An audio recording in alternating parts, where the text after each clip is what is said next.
नमस्कार विद्यार्थियों, स्वागत है आप सभी का ज्ञान सागर संस्थान के इस YouTube प्लेटफॉर्म पर। और मैं अमर मिश्रा आपके सामने उपस्थित हूँ हिंदी की क्लासेस को लेकर। ठीक है, और यहाँ पर देखेंगे हिंदी में हम लोग टॉपिक संधि विच्छेद पढ़ रहे थे। और संधि विच्छेद टॉपिक जो है उसको 30 क्वेश्चन की श्रृंखला हम पहले वीडियो में देख चुके हैं, और दूसरे वीडियो में जो है वो 31 से 60 यानी 30 क्वेश्चन की श्रृंखला आज दूसरा सीरीज जो है MCQs जो है संधि विच्छेद का यहाँ पर देखेंगे।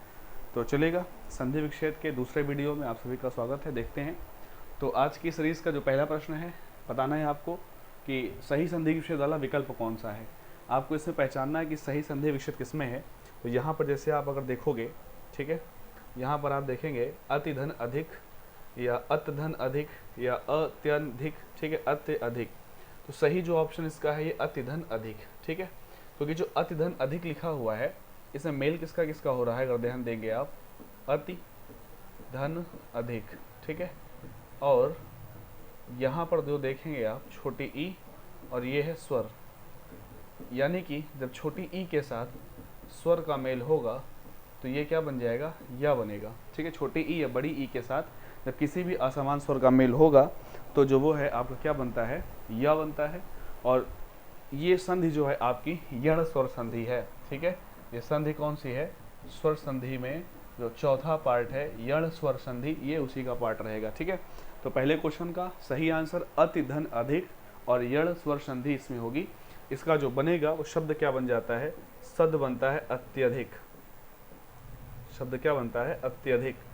बहुत बार इसको अत्याधिक कह दिया जाता है, अत्याधिक गलत शब्द हो जाएगा, अत्यधिक होगा। ठीक है, तो इसके बाद देखेंगे गीतांजलि शब्द का सही संधि विच्छेद क्या है। गीतांजलि शब्द का सही संधि विच्छेद क्या है, गीत धन जली, यहाँ पर जो एक ये गलत लग गया है, गीतांजलि लिखा है, गीत धन जली, गीता अंजलि, गीता अन्य।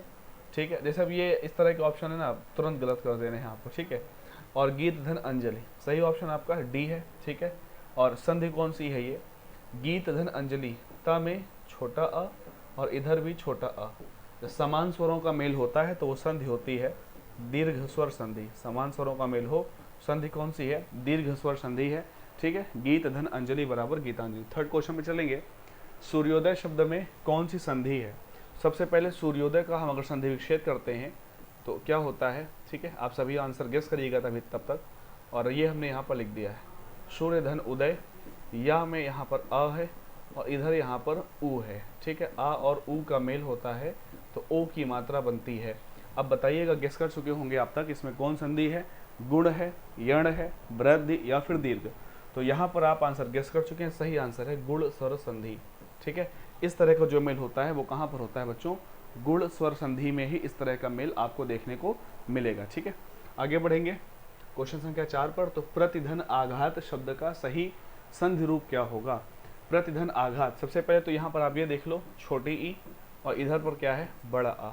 छोटी ई और बड़ा आ का मेल होगा तो ये बन जाएगा या, क्या बन जाएगा, या। और ये जो संधि है वो संधि कौन सी है, यण संधि है। और जो इसका सही आंसर होगा वो होगा प्रत्याघात।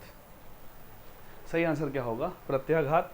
और प्रत्याघात में जो संधि है वो कौन सी है, तो यण स्वर संधि है प्रत्याघात में। ठीक है, प्रत्याघात में यण स्वर संधि है और इसका दूसरा ऑप्शन जो है वो सही होगा। आगे बढ़ते हैं, क्वेश्चन संख्या 5 है, महौषध शब्द, महौषध शब्द का सही संधि विच्छेद क्या है। तो यहाँ पर जैसे आप देखोगे महाधन औषधि, यहाँ पर आप देखो धा में छोटी की नहीं, यहाँ पर छोटी की मात्रा लगी, तो पहला ऑप्शन तो ऐसे गलत है, ये भी गलत हो जाएगा, बड़ी की मात्रा लगा दी। आपको वो लेना है जहाँ पर बड़ी की मात्रा लास्ट में नहीं है। एक ही ऑप्शन बचता है हमारे पास सी। हम ये भी देखेंगे ना कि यहाँ तो कोई परिवर्तन थोड़ी होता है, संधि विच्छेद में शब्द के अंत में कोई परिवर्तन नहीं, शब्द के बीच में परिवर्तन होता है, इस चीज़ को ध्यान रखेंगे। संधि या विच्छेद करते समय या संधि करते समय शब्द के बीच में परिवर्तन होता है, शुरुआत में और अंत में कोई परिवर्तन नहीं होता है। तो यहाँ पर देखिएगा था धा, तो धा ऐसा ही रहेगा इसमें, जबकि 3 ऑप्शन में छोटी ई बड़ी लगा दी, यानी तीसरा ऑप्शन हमारा सही है। और महौषध में संधि कौन सी है, तो बच्चों ध्यान रखेंगे, महौषध में जो संधि है वो वृद्धि स्वर संधि है। कौन सी संधि है, वृद्धि स्वर संधि है। क्वेश्चन संख्या 6 पर चलेंगे, सदैव शब्द में संधि कौन सी है। सदैव शब्द में जो संधि है, पहले तो हम इसका देखेंगे विच्छेद क्या होगा। विच्छेद होता है इसका सदा धन एव। ठीक है, सदा धन एव, यानी कि यहाँ पर बड़ा अ और यहाँ पर ए। तो यानी कि जब बड़ा आ और ए का मेल होगा तो ये बनता है क्या, ए की मात्रा, ठीक है। और ये यहाँ पर संधि कौन सी है, संधि यहाँ पर ये है वृद्धि स्वर संधि। संधि कौन सी है, वृद्धि स्वर संधि है। तो ऑप्शन नंबर सी इसका सही आंसर हो जाएगा, ठीक है। आगे बढ़ेंगे तो सदैव शब्द का संधि क्या है, ठीक है। सदैव शब्द में संधि है वृद्धि संधि, और सदैव शब्द का संधि क्या है। तो ऑप्शन रिपीट हो गए हैं। आप यहाँ पर आपको सही आंसर ये बताना होगा, ऑप्शन में ये आपको सही ढूंढना है, जो कि अभी मैंने आपको बताया, सदाधन एवं वृद्धि स्वर संधि, ठीक है। इसके बाद बात करते हैं तो लिखा है तद्धित। तद्धित का संधि विच्छेद क्या है, व्यंजन संधि है। ऑप्शन नंबर ए इसका सही आंसर है, तत् धन हित। जैसे कि एक होता है इसी से मिलता जुलता आंसर होता है उत धन हार। तो उत धन हार क्या हो जाता है उद्धार। तद धन हित क्या हो जाता है तद्धित, ठीक है। और इसी तरह के ऑप्शन यहाँ पर और देखोगे आप तो एक ऐसा होता है सत धन धर्म, तो क्या हो जाता है सद्धर्म जो है वो आंसर सही हो जाता है। फिलहाल यहाँ पर उद्विग्न लिखा है, उद्विग्न का सही संधि विच्छेद क्या है, तो उत धन दिन, ठीक है। ये इसलिए गलत हो जाएगा क्योंकि यहाँ पर स्वर है और यहाँ पर भी स्वर है, ठीक है। यहाँ पर कौन सा स्वर है, यहाँ पर अ है और यहाँ पर क्या है ई है। आ और ई मिलके क्या बनता है, ए बनता है। तो ये इस हिसाब से ये उतेदिन हो जाएगा, जो कि क्या है पहला ऑप्शन गलत। दूसरा क्या, उत धन दिग्न, ठीक है। और अब साथ में हमें वा भी लेना है, यहाँ पर कहीं वा नहीं है, सही आंसर ये होगा, क्योंकि हम यहाँ पर देख रहे हैं ना उद्विग्न लिखा है, दा के साथ वा लगी है, और इन दोनों ही ऑप्शन में कहीं पर वा नज़र नहीं आ रही, जो कि हमें यही नज़र आएगी। और ता का परिवर्तन दा में हो गया, इस चीज़ को ध्यान देंगे। ये जो अर्धता है, इसका अर्धता के बाद अगर अंतस्थ व्यंजन आएगा तो जो पहला अक्षर ता होता है अपने ही तीसरे में बदल जाता है। व्यंजन संधि का पहला या दूसरा नियम आप देखोगे वहाँ पर लिखा हुआ है, तो ता बदल जाएगा दा में, और जो ये वा है ये जो है आपकी आधी हो जाएगी, और ये गास भी साथ में, ये तो आगे लिखा ही है उद्विग्न, ठीक है। तो अगर पढ़ी है संधि, क्लासेस में हमने पढ़ाई, आपको नोट्स भी अवेलेबल हैं, तो हम क्या कह पा रहे हैं वो आप समझ पाएंगे, ठीक है। ये व्यंजन संधि में अब यहाँ पर बहुत सारे व्यंजन संधि में बड़े बड़े नियम हैं जो कि यहाँ पर नहीं लिख सकते। यहाँ पर फिलहाल बस इतना देख सकते हो आप, आदिता और वा के मेल को मिलाया गया है। आदिता के बाद जब अंतर से व्यंजन हो तो ये जो आदिता है ये अपने ही तीसरे अक्षर में बदल जाता है, यानी ता का परिवर्तन आधी द में हो जाएगा, ठीक है। अभी जो वा है ये आपका आधा करके इस रूप में यहाँ पर लिख दिया गया है, ठीक है। इस चीज़ को ध्यान देंगे। आगे बढ़ेंगे, इति धन आदि इत्यादि में कौन सी संधि है। तो अगर संधि पहचाननी है तो सबसे पहले मात्राएं देखो कौन सी, यहाँ पर छोटी ई है, यहाँ पर बड़ा आ है। जब ई के साथ अन्य स्वर का मेल हो तो ये बदलता है या, और जो ये मात्रा इधर ही होती है वो इधर के ऊपर लगा देते हैं, तो ये संधि आपकी होती है यण स्वर संधि। ये कौन सी है, यण स्वर संधि है। Option C is the right answer. आगे बढ़ेंगे तो लिखा हुआ है सज्जन शब्द का सही संधि विच्छेद क्या होगा। सज्जन शब्द का सही संधि विच्छेद क्या होगा, ठीक है। तो सज्जन जो है यहाँ पर देखेंगे, सद धन जन, हलंत नहीं है, ठीक है, हटा देते हैं इसको, गलत। सजन गलत, सत धन जन यही सही है, व्यंजन संधि है, ठीक है। सत धन जन, आदिता जो है वो आदि जा में बदल गई है, हमने बताया था। आदिता के बाद पहला तीसरा पांचवा अक्षर हो या अंतर से व्यंजन हो तो जो ता है वो अपने ही वर्ग के तीसरे अक्षर में बदल जाता है। इस हिसाब से जो ये ता है सत धन जन, सज्जन हो जाएगा यहाँ पर, ठीक है। और ता आधी है तो जा भी कैसा होता है, आधा होता है।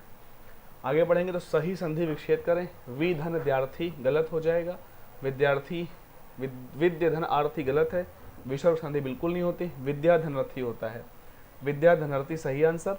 और संधि यहाँ पर कौन सी है, तो संधि यहाँ पर बच्चों है वृद्धि स्वर संधि। संधि कौन सी है, तो वृद्धि स्वर संधि है। आगे बढ़ेंगे तो लिखा हुआ है गिरीश शब्द का सही संधि विच्छेद क्या है। गिरीश शब्द का सही संधि विच्छेद क्या है। संधि तो इसमें होती है कौन सी, दीर्घ संधि होती है। संधि कौन सी होती है, गिरीश में, गिरीश में दीर्घ संधि है।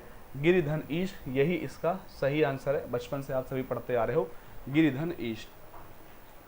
इसके बाद किस शब्द का संधि विच्छेद सही है, पूर्णोपमा, ठीक है, पूर्ण उपमा, ठीक। और इसके बाद लिखा है बागीश्वर, फिर लिखा है धातुष्मा, और ये लिखा है अधमर्ण, ठीक है। पूर्णोपमा देखा जाता है तो पूर्ण धन उपमा, पूर्ण धन उपमा, ठीक है, क्या होता है पूर्ण धन उपमा, तो पूर्णोपमा सही यहाँ पर ये भी हो जाएगा। और बागीश्वर भी यहाँ पर जो है बागी धन ईश्वर, बागीश्वर दोनों ही सही लग रहे हैं। वैसे तो यहाँ पर आंसर जो है वो ये बागीश्वर दिया गया होगा, ठीक है, पूर्णोपमा नहीं दिया होगा, क्योंकि पूर्णोपमा एक जो है संधि विच्छेद, इसमें ये इससे व्यंजन संधि के तहत आएगा। क्वेश्चन थोड़ा सा गलत गया, यहाँ पर है कि कौन सा जो है व्यंजन शब्द कौन सा शब्द व्यंजन संधि का सही अनुच्छेद होगा या विच्छेद होगा, तो ये बागी स्वर है, ठीक है, व्यंजन संधि है। क्योंकि बाकी सब में क्या है, ये स्वर संधि है और ये आपकी विसर्ग संधि है, इसलिए यहाँ पर जो क्वेश्चन थोड़ा सा गलत टाइप हुआ है। अभ्युदय शब्द में संधि का प्रकार बताइए, और इस तरह का क्वेश्चन ने पिछली क्लास में आपको लिखवाया था, ठीक है। अभ्युदय में जो होता है वो क्या होता है, अभ्युदय में क्या होता है, अभि धन उदय, ठीक है, यानी कि यहाँ पर क्या है छोटी ई और यहाँ पर क्या है ऊ, तो छोटी ऊ और छोटी ई से अगर छोटा ऊ का मेल हो असमान स्वर का, तो वो संधि होती है यण स्वर संधि, ठीक है, यण स्वर संधि इसको कहा जाएगा।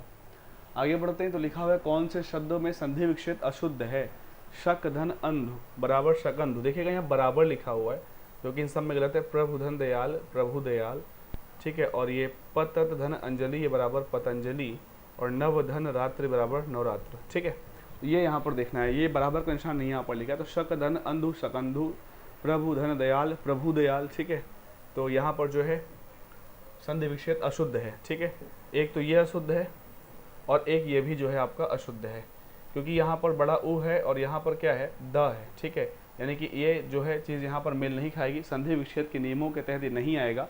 तो वैसे जो आंसर इसमें दिया होगा ये दिया होगा, लेकिन गलत आपका ये भी है, ठीक है। आगे बढ़ेंगे, किस विकल्प में विसर्ग संधि का प्रयोग नहीं हुआ है, ठीक है, किसमें विसर्ग संधि का प्रयोग नहीं हुआ है, तो विसर्ग संधि का प्रयोग किसमें नहीं हुआ है, दीपोत्सव में नहीं हुआ है, ठीक है, क्योंकि दीपोत्सव में क्या होता है, दीप धन उत्सव होता है, ठीक है, दीपोत्सव में क्या होगा, दीप धन उत्सव होता है, और दीपोत्सव यानी अ का मेल ऊ के साथ हो रहा है तो ओ की मात्रा बनेगी, दीपोत्सव हो जाएगा ये, और ये आपका स्वर संधि है, और स्वर संधि में भी कौन सा है, स्वर संधि में ये गुण स्वर संधि है, ठीक है, तो यहाँ पर विसर्ग संधि का प्रयोग दीपोत्सव में नहीं हुआ है।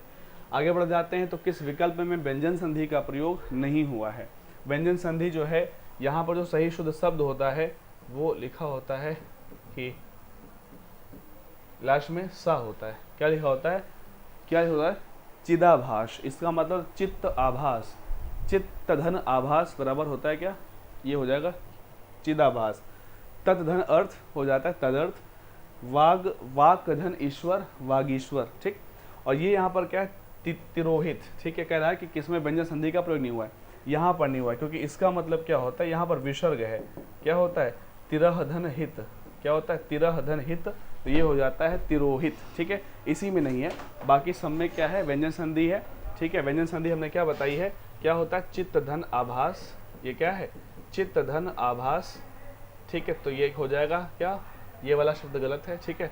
दूसरा क्या होता है तत् धन अर्थ, क्या होता है तत् धन अर्थदर्थ, वागीश्वर में क्या है वाक धन ईश्वर, तो ये हो गया है वागीश्वर, ठीक है, और इसका क्या तिरह धन हित है, इसलिए ये आपका आंसर होगा। कौन सा संधि विच्छेद व्यंजन संधि से संबंधित नहीं है, तो साफ साफ लिखा है निर्धन संदेह, निसंदेह या फिर निस्संदेह, ये आपका जो है विसर्ग है, बाकी सारे व्यंजन संधि के ही उदाहरण हैं। आगे बढ़ जाते हैं, तो अन्वय शब्द का संधि विग्रह क्या है, संधि विच्छेद कहेगा फिर संधि विग्रह करेगा, विग्रह का मतलब भी होता है तोड़ना और विच्छेद का मतलब भी होता है तोड़ना, ठीक है, तो यहाँ पर अन्वय शब्द का जो विग्रह है वो कौन सा अनुधन अ है, और अनुधन अ का विग्रह क्या, यानी कि संधि कौन सी है, तो जब ऊ के साथ अ हो, ऊ के साथ असमान स्वर आ जुड़ेगा तो इसको बोलते हैं यण स्वर संधि, ठीक है, ये कौन संधि लिखी है, यण स्वर संधि है, अनुधन अ बराबर अन्वय, और अन्वय क्या है यण स्वर संधि है, इस चीज़ का ध्यान रखेंगे। आगे बढ़ते हैं, तो कुशधन आसन, ठीक है, कुशधन आसन बन जाता है ये कुशासन, तो ये कौन सा है, तो ठीक है अ और बड़ा आ दोनों तरफ अ है, इसलिए संधि कौन सी है, ये दीर्घ संधि है, सही आंसर, ठीक है। फिर है पवन शब्द में संधि कौन सी है, पवन का जो विच्छेद होता है वो होता है पो धन अन, और जब ओ की मात्रा के साथ असमान स्वर जुड़ता है तो वो संधि होती है अयादि स्वर संधि, ठीक है, option D is the right answer. फिर है रामावतार शब्द का सही संधि विच्छेद क्या है, राम धन अवतार बराबर क्या हो जाएगा, रामावतार, ठीक है, इसमें कोई बताने जैसी बात है नहीं, राम धन अवतार रामावतार हो जाता है, ठीक है। इसके बाद क्वेश्चन संख्या 24 आती है, तो किस शब्द में वृद्धि संधि नहीं है, एक एक एक धन एक, ठीक है, ये देखिएगा यहाँ पर गलत लिख गया है, एक धन एक, ये आपकी क्या है वृद्धि संधि है, तथैव तथा धन एव ये भी वृद्धि संधि है, ये भी वृद्धि संधि है, सदा धन एव ये भी क्या वृद्धि संधि है, शुभ धन इच्छा, आंसर आपका यही होगा शुभ धन इच्छा, ठीक है, तो ये शुभेच्छा होता है, जो कि यहाँ पर गलत लिख गया है, शुभेच्छा होगा, ठीक है, शुभेच्छा, शुभ धन इच्छा बराबर शुभेच्छा, और जो शुभेच्छा है वो आपका आंसर कौन सा है, गुण स्वर संधि का है। शुभेच्छा किसका आंसर है, शुभेच्छा में गुण स्वर संधि है, बाकी इन तीनों में ही वृद्धि संधि है। आगे बढ़ेंगे तो यद्यपि शब्द का सही संधि विच्छेद है, यदि धन अपि नहीं होता, यदि धन अपि, यदि धन अपि, और संधि कौन सी है, संधि है यण स्वर संधि, ठीक है, यण स्वर संधि और यद्यपि, ठीक है। निश्चय शब्द में कौन सी संधि है, स्वर संधि है, व्यंजन है, विसर्ग है, कोई से नहीं। निश्चय में जो इसका विच्छेद होता है बच्चों वो देखेंगे, निह धन चय, निह धन चय, विसर्ग संधि का नियम पढ़ेंगे दूसरा या तीसरा, तो वहां पर ये बात समझ में आएगी कि जब विसर्ग के साथ च लगा हो तो विसर्ग हट के इसकी जगह पे क्या लग जाती है, तालव्य या आदिशा लग जाती है, तो ये शब्द क्या लिखा जाता है, निश्चय। और निश्चय में संधि कौन सी है, तो अब तक समझ चुके हैं आप, विसर्ग संधि है। इसके बाद आता है अनुच्छेद शब्द का सही संधि विच्छेद क्या है। अनुच्छेद शब्द का सही संधि विच्छेद है अनुधन छेद। व्यंजन संधि है ये भी, ठीक है, व्यंजन संधि है ये भी कि जो है स्वर के साथ जो है वो छा का प्रयोग हो तो दोनों के बीच में आदि चा लगा देते हैं, तो अनुधन छेद। 28 में देखते हैं नद्युर्मी का सही संधि विच्छेद क्या है, नदी धन उर्मी, नदी धन उर्मी इसका सही आंसर है। और ये संधि कौन सी है, संधि है ये यण स्वर संधि है, इस बात का भी ध्यान रखना है, यण स्वर संधि, और आंसर क्या है, डी, नदी धन उर्मी। फिर है जीवन्नपि, जीवन्नपि का सही संधि विच्छेद क्या है, तो ये जीवन धन अपि, ठीक है, क्या है, जीवन धन अपि, option A is the right answer. संधि कौन सी है, व्यंजन है।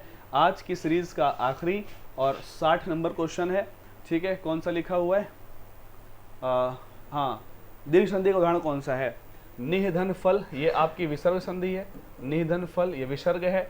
गिरीश ये आपका गिरिधन ईश, ठीक है, ये अभी तक तो दीर्घ है, बाकी आपको देखने की आवश्यकता नहीं, हमारा आंसर मिल गया, ऑप्शन बी है। सज्जन में क्योंकि सत धन जन, और दिग्गज में दिक्क धन गज दिग्गज, सही आंसर क्या है, बी है गिरीश, ठीक है। तो आज की जो अपनी ये संधि विच्छेद की दूसरी श्रृंखला थी, दूसरा वीडियो है ये संधि विच्छेद का, और इसके बाद अगर आवश्यकता होगी तो इसके बाद तीसरा वीडियो भी संधि विच्छेद का होगा। सभी विद्यार्थी कमेंट करके बताएंगे कि संधि के क्वेश्चंस की सीरीज अगर और अभी आपको चाहिए, क्वेश्चंस और करने हैं, तो आप सभी लोग कमेंट में जाके लिखिएगा कि अभी संधि की प्रैक्टिस और करनी है, तो एक हम वीडियो और बनाएंगे आपके लिए। तो आज की क्लास को यहीं पर समाप्त करेंगे, मिलेंगे अगली क्लास में नए क्वेश्चंस के साथ, तब तक आप सिर्फ पढ़ते रहिए, ध्यान रखिए, जय हिंद।